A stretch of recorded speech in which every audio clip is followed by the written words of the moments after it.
heard. We've been given the right to choose between a douche and a turd. Howdy folks, Night Shift 10,000 back again with a new video. I hope you all don't mind, but I was just catching a movie before starting. It's The Anarchist Wizard of Oz. The one with the lame variations of anarchy. Let's watch for a moment. But more than likely, we'll run into boomers, zoomers, and doomers. Boomers, zoomers, and doomers. Oh my. Boomers, zoomers, and doomers. Oh my. Boomers, zoomers, and doomers. Oh my. Look out, it's the cowardly egoist! This isn't my favorite part. Let's flash forward a little bit, shall we? Believe in spooks. I do believe in spooks. I do believe in spooks. I do believe in spooks. I do. Oh, that's my favorite part right there. What? Y'all want me to stop dicking around and get to the video? All right, fine. Let's get to the damn video.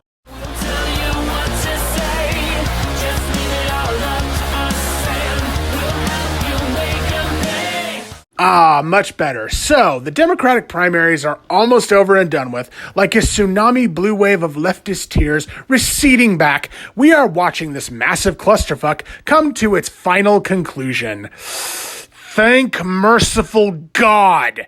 And of course, these primaries are finishing out with several senile, rich old white guys leading the charge.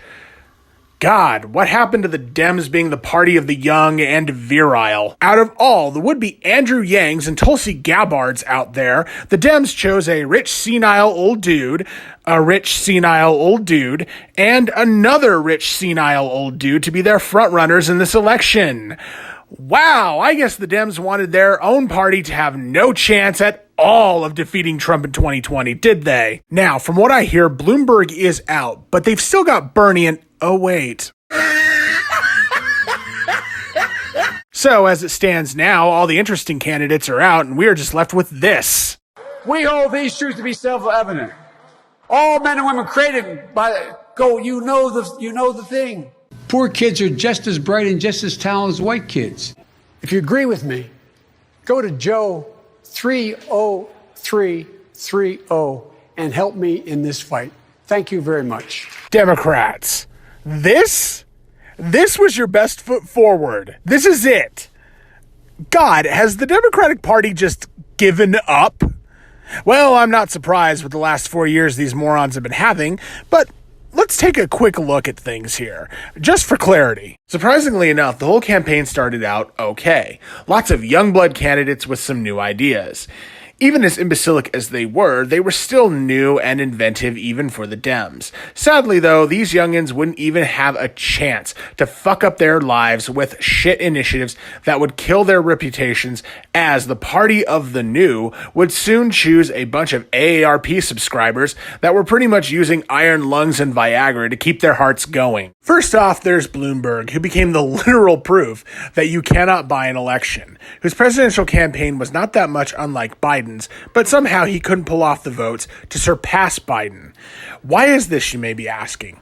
Well, it was really Bloomberg's past and even who he is now that killed his campaign overall. Plus, Bloomberg as a candidate was just kind of meh. He wasn't anything significant or great, so he lost the campaign. Not too surprising, although I didn't expect the left to put that much brainpower into it. You must remember, the left is the party that put this glorified jackass into power. Everyone, I need your help because I just moved into this apartment a few months ago and I flipped this switch and it made that noise and it scared the daylights out of me. I am told this is a garbage disposal. I've never seen a garbage disposal. I never had one in any place I've ever lived. It is terrifying. I don't know what to use it for or what its purpose is. Like food scraps? Like, is this environmentally sound? I don't know. Boo! No, I'm just kidding. I think there's a piece of glass down there. Ladies and gentlemen, I am speechless. I'm completely speechless right now. Who in the hell elected this moron?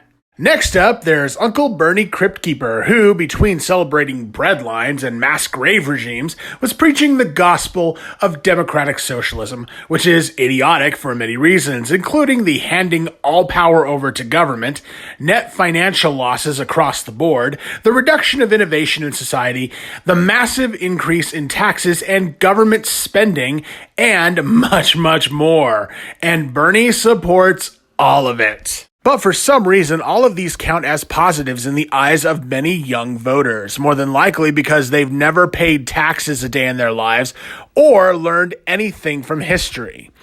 It's not like it mattered, though, as even with some of the strongest numbers of young supporters, Bernie's party, and even his supporters, who were no-shows at the polls, still ended up screwing him out of votes. And, as if it couldn't get any worse, his own party screwed him out of votes directly. Also, where were all the mainstream voters, though? They were nowhere to be found either. I mean, Bernie's low numbers couldn't possibly be his fault, right?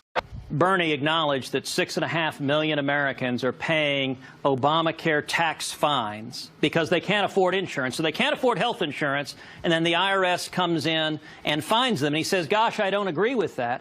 And yet throughout the Democratic debate, Bernie says he helped write Obamacare that imposes these fines on people. I think it's wrong to be fining people. But let me make a broader point on taxes, which is many times in this debate, Bernie has talked about providing health care for free from the government. You know what? The simplest principle in economics is Tonstoffel. There ain't no such thing as a free lunch. The liberal-leaning Urban Institute scored Bernie's health plan, concluded it would cost $2.5 trillion in the first year and $32 trillion over 10 years. Now, how much is that? Trillions is a big number. It's not clear what that is. Let me put it in perspective. All of the federal income taxes we pay today are about $1.5 trillion a year. $2.5 trillion means every one of us paying income taxes would have to about triple what you pay in income taxes to get an additional $2.5 trillion. Now, Bernie, no doubt, is going to come back and say, no, no, no, no. None of you are going to pay. Just the rich. Well, how about if we took every person that makes over $1 million a year and confiscated 100% of their income, took every penny that they make? That would raise only enough money to fund Bernie's plan for 5 months. Here's another idea. How about if the government confiscated the assets of Apple, Google, Microsoft, Facebook, and ExxonMobil? If it came in, illegally seized those companies and sold them, that would pay for 1 year of Bernie's plan. If you don't want to see your tax triple, in addition to the wait list, in addition to the rationing, in addition to fewer MRIs and mammograms to worse care, then you don't want to see Bernie's Medicaid for all. You want to see cheap, affordable health care that you can choose that puts you in control. Yeah, we are going to have a tax on Wall Street speculation. Yes, we are going to ask Trump and his billionaire friends to pay more in taxes. What rate? Yes, we are going to end these.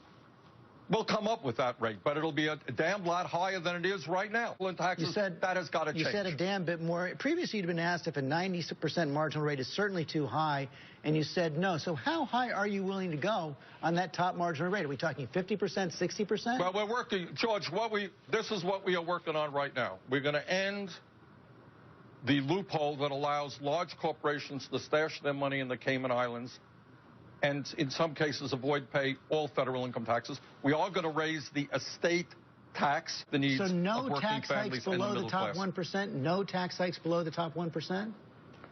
I didn't say that. As you well know, Canada had for many years a conservative prime minister. The United Kingdom had for many years a conservative prime minister. I don't see those countries junking their healthcare systems, in which, by the way, poll after poll shows, not that they don't have problems. Of course they have problems. Every healthcare system in the world has problems. But I am not seeing those countries junking their universal healthcare system, which provide healthcare to all of their people at 1/2 the cost per capita that we do. I don't see conservative prime ministers doing that to go to the American healthcare system. Our system is wasteful, It is dysfunctional. It is incredibly bureaucratic. You talk about choice. You have people who have to argue with insurance companies for days before they can get the care that they need.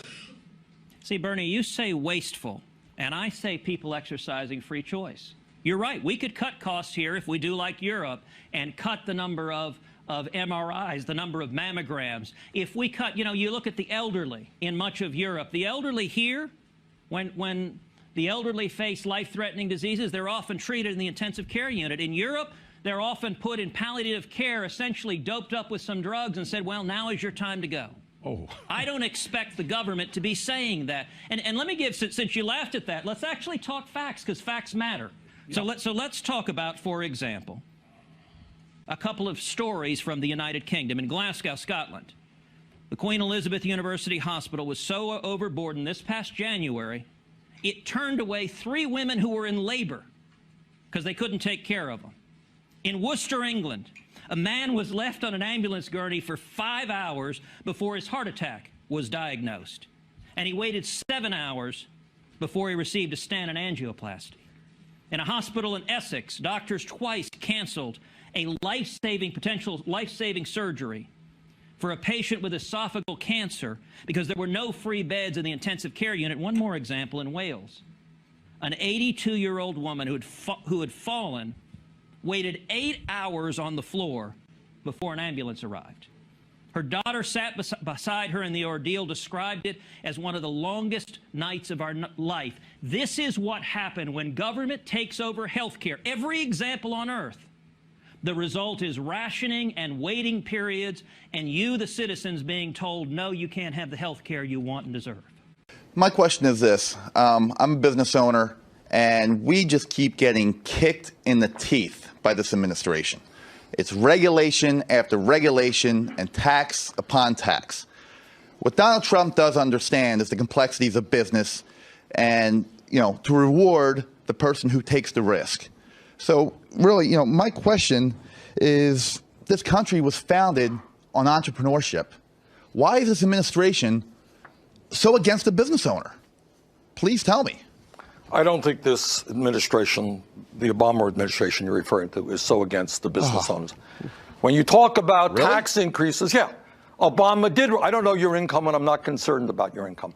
Obama did raise taxes on the top. Excuse me. He raised taxes on the top 1 or 2%. And you know what?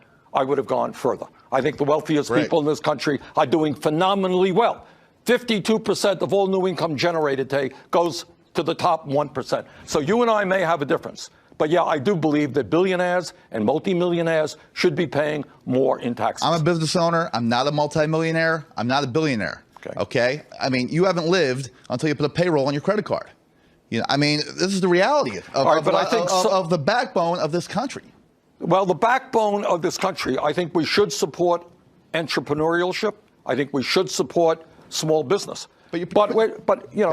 But I am not supportive of large multinational corporations that make billions a year in profit and don't pay a nickel in taxes, nor am I supportive of those corporations who throw American workers out on the street and then move to China or to Mexico. What about the small businesses? I think we should be supportive. Do you think there's space to work with Trump on that? He's talked a lot about getting rid of regulations. Well, you can't say what does that mean? Should a small business or a large business be able to pollute the water or the air or the food? No. I hope you don't believe that. I don't pollute air. I don't pollute water. I don't pollute food. However, when these rules and regulations come in to cover all of business, and you're trying to start a business, it's tough enough in the Jim, I think we should take a look at it, but it's, the devil is in the details. We got to see what those regulations are.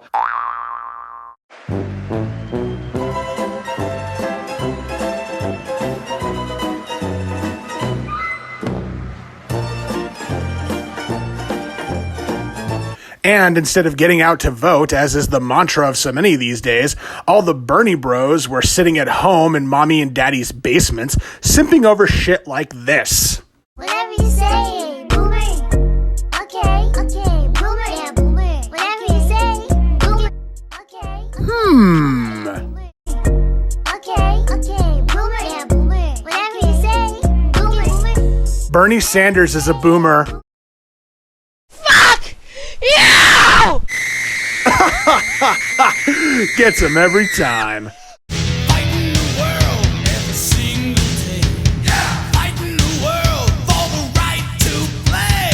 Heaven metal in my brain. I'm fighting for metal 'cause it's here to stay. Fighting, fighting, fighting the world. I've been fighting the world. Fighting, fighting, fighting the world. I've been fighting.